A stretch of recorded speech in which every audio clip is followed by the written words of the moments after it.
Hello and welcome to another episode of Hooks and Dice. I'm Leela Croca, and today's episode is all about my stash. No, I'm not talking about this, I'm talking about my yarn. So I'll be showing you a few of the things that I use every day and some of the things that I have put away for future use. This is my crochet hook bag. And a refresher, this is my P-hook. It's double-ended, it's huge. And then, of course, I have all my hooks. They are aluminum with the exception of one which is metal. It's metal but it's wooden handled. And then I have aluminum covered in polymer clay, which I've shown off before. And then of course my steel hooks. I have 10, 8, 7, and 3. Number 4 is busy in a project somewhere. I've got my little hair piece in case my hair gets out of control while I'm working and I'm going crazy. My favorite little pair of scissors that I picked up in Norway. Some very fine Japanese bead needles. Let's see, there you can see them that way. For when I'm adding the pearls and such to the mermaid blanket. I have 2 sizes of pom-pom, I don't know what they're called, forms, you know, what you use to make pom-poms. These will make little ones. This will make huge ones. It's actually a pair. So, you know, you make your pom-pom sewing the thread through till you can't sew it, and then you cut it down the middle and pull them apart. Et la, pom-pom. Very big pom-pom though. This is my flat needle nose pliers that I use to pull my needle through when I'm finishing off a project and the needle just won't, I can't get it all the way through the yarn. Then I'm of course going to use the pliers. I have these 2. They are my stitch markers. I have 4 of them all told. I think 5 somewhere, but I can only find 2 of them at a time. I'm always doing some projects, so they're put away, and of course a pen to mark my place or make notes on my patterns. So that's the goods for my crocheting, my hooks and such. This is my favorite go-to bag for when I'm taking it on the road. It's from Awaji Maya in Seattle. And I currently have my mermaid tail blanket in there, along with the yarns used to make that, with the exception of the rainbow variegated yarn, the newest one that I've got in my collection. It's a worsted weight. And then I've got these lovely variegated yarns. Red, white, and green, Christmas or Mexican flag colors, depending on your taste. Another rainbow. It's the 3rd in the set of rainbows that I have now. And a nice one here. And this guy here. And this is fall colors. I love this one. I have yet to figure out what I'm going to do with it. And I only have the one little ball, but I'm going to do something awesome with it. I want to show you guys my worsted weight. These are all worsted weights, these variegated yarns, with the exception of one that I'll show you in a bit. But I want to turn the camera around and show you guys that is my stash of worsted weight yarn. Now, most of the yarn is that size, so it fills up this whole box. Yeah, that's a lot of worsted weight, and I have it in so many different colors. Put this back. There we go. Yeah, I have colors for all 4 seasons. I have a lot of duplicates. I have a lot of red. I did not know how much red I had until I was sorting through my yarn for this episode. But yeah, I have a lot of red and a lot of dark blue, a lot of black. Those are my 3 go-to colors. The variegated yarns and the worsted weight yarns make up the bulk of my collection. I do have other yarns as I've gone through the years and either been to the dollar store or saw something that I just couldn't resist, or even things that I've inherited. There are a few yarns that I'm like, well, I don't know what they are because they didn't have a label on them when they were given to me. But these, you can see how fluffy they are. These are fun furs that feel like terry cloth, and they're the ones that I was telling you about in the last episode. I think it was the last episode, where I was making that baby sweater, and it felt like fleece. These are the only, this is what I have left of them. They have a slightly, not quite oily feel to them, but they're very close, and they also kind of feel like terry cloth in a way. So I really don't know what they're called other than fun fur, and they are discontinued, so that's what I have left of those. And then of course I have a chunky, almost braided looking, it's got, let's see if I can hold that up. Yeah, so you can see that it's loops of yarn. It's not braided, it's loops of yarn pulled through a thread. It's really pretty. It's very soft. I'll probably make a black sheep amigurumi out of it or something like that. And then I have some Aran yarn, which was, this is a ball, but it's two skeins together. And Aran is used in Ireland in the Fair Isle sweaters, and I don't know what I'm going to do with this yet either because I have so little of it. This was a yarn that I inherited from the public library when they were getting rid of their stash. And then I have what I call my unidentified yarns. Let's see, I'll get those all out.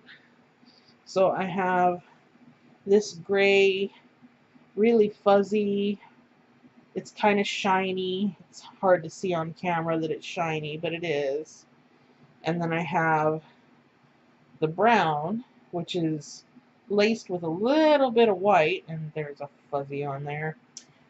It's laced with a little bit of white, and it's fuzzy and soft. It's not as soft as the gray. And then this, I think they call it taupe is the color. It's also sparkly and not as fuzzy as the other two.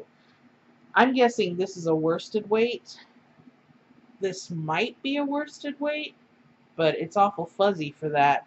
And then I have no clue what this is. But they're pretty. You know, they're something I'll definitely use in the future. And I have this one. This is the one that I said was braided. And it's thicker than a worsted weight, but it's not a chunky. I'm wearing the wrong color for this. You guys can't probably see it past the color of my shirt. But it's thicker than a worsted weight, but it's not as chunky as my chunky yarn. So those are my unidentified yarns that I have no idea what they are as far as composition goes. The other variegated I was telling you about was this. Let's bring it up closer. This baby yarn, it's in Pompadour, and it's rainbow, it's variegated. And then I have blue, and I have white, and I have 3 balls of the white. I don't know why I didn't put them all in one ball. And then the yellow of the Pompadour, which is their baby weight yarns, you know, for socks or for baby blankets and clothing and that sort of thing. And then I have some Bernat in white, and it's not variegated, it's just 2 colors, pink and white. So those are baby weight yarns. They're called Bernat Softy Baby, and they are 100% acrylic, so I guess that makes them worsted weight too, but they're softer. You know, they're, let's see. No, they're not worsted weight, they're 3. They're light, so they're fingering, I think is what it's called, or sports weight. So that is that end of the stash. Let me put these guys back, because if I don't, I will be covered in balls of yarn, and it will be not it won't be pretty. Be like, help, help me. So, we've gone through the variegated yarns, we've gone through the worsted weights, the babies, the unidentified, and the Arons. This is, and I don't know where my other, I think I gave it away. I have 2 rolls of this. You can see they're just a square of yarn in between 2 threads, and it works up pretty. It has a kind of a crepe feeling to it when you've got it worked up. And I don't have very much left of it at all, so I have 0 idea what I'm going to use this for.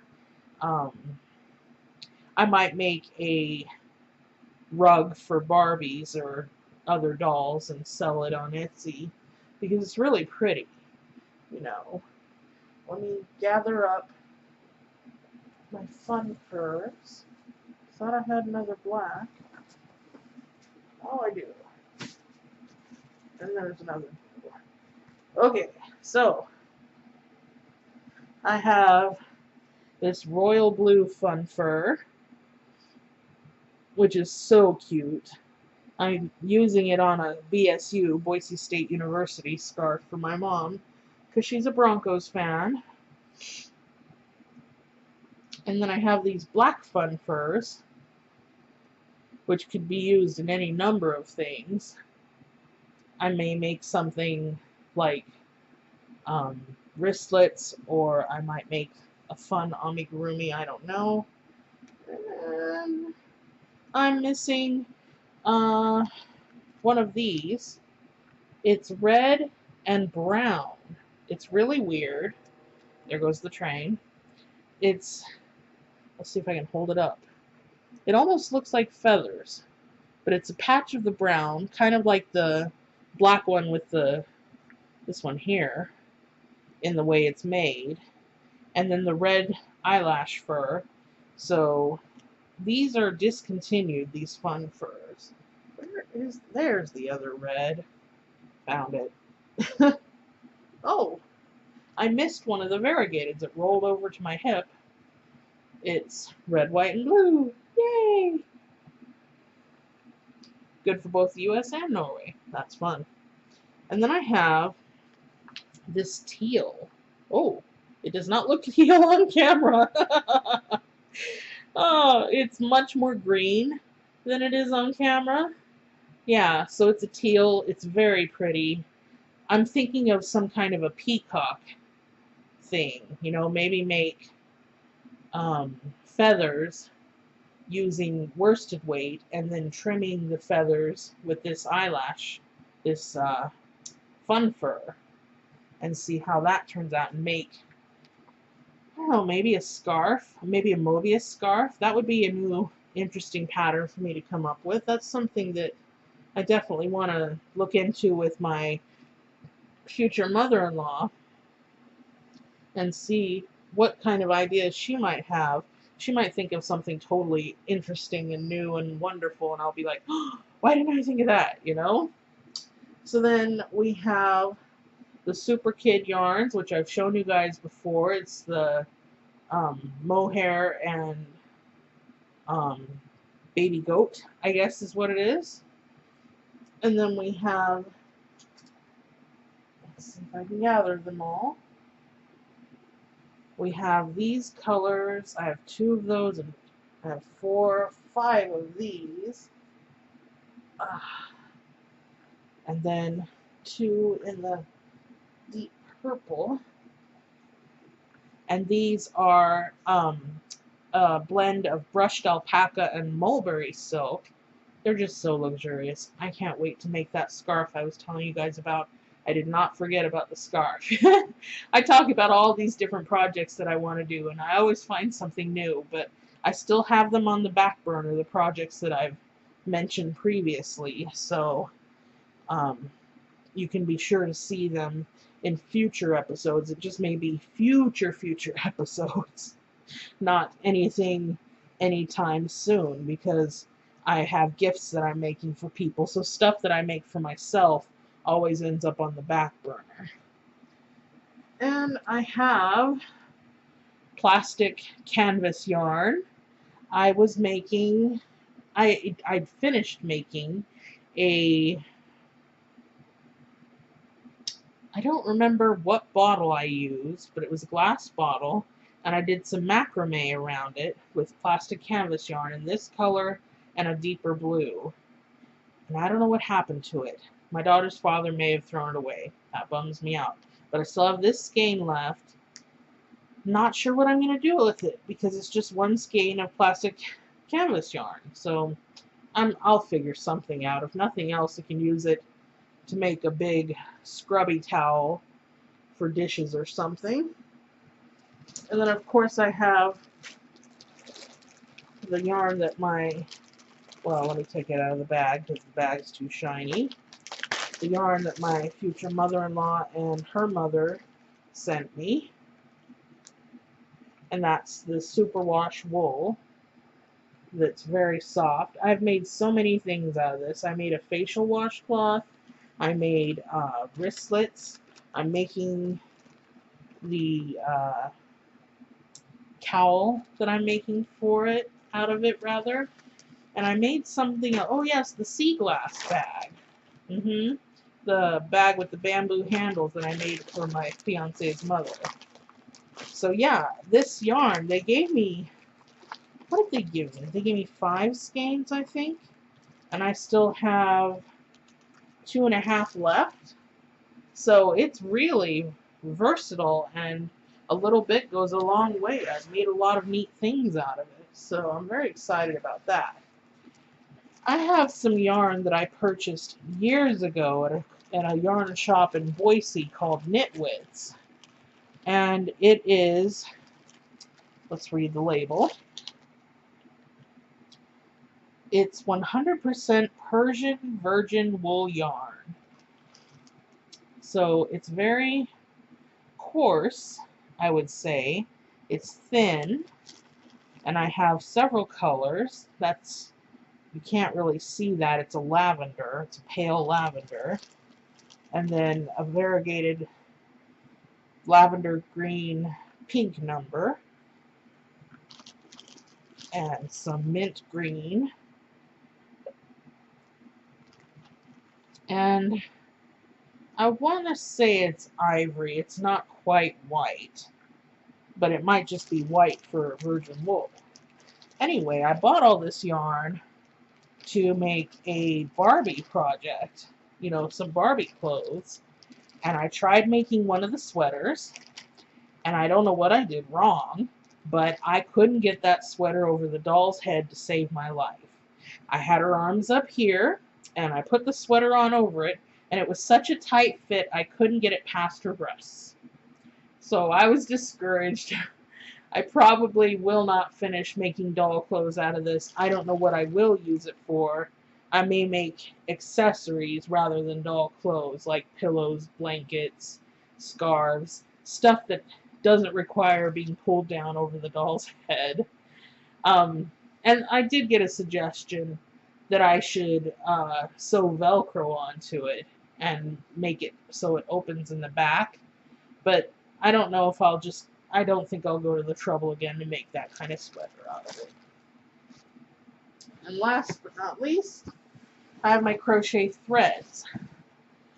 These are bedspread weight, and so they are thin. They're not yarn, they're thread. You can see how thin that is. And I have multiple colors. I also have a ball of mercerized cotton, it looks very much like string. It doesn't look much like crochet thread at all, or yarn rather.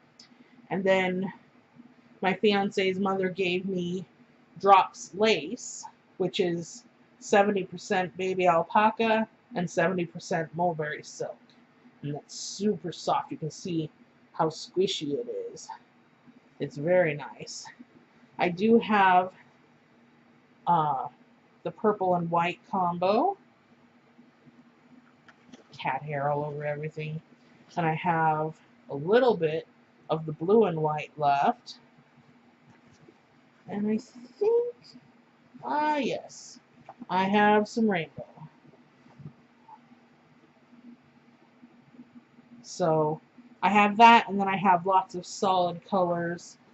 And I have royal blue, and I have somewhere yellow, green, and red cord. It's just basic cording.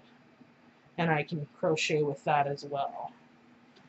So that is the end of my stash. It's not as big as some people's, it's bigger than other people's, and it's a little bit specific, but that's what I have to work with. And I look forward to sharing with my future mother-in-law and seeing what we can come up with to make things together. Long episode today. Thanks for watching, and have a great day.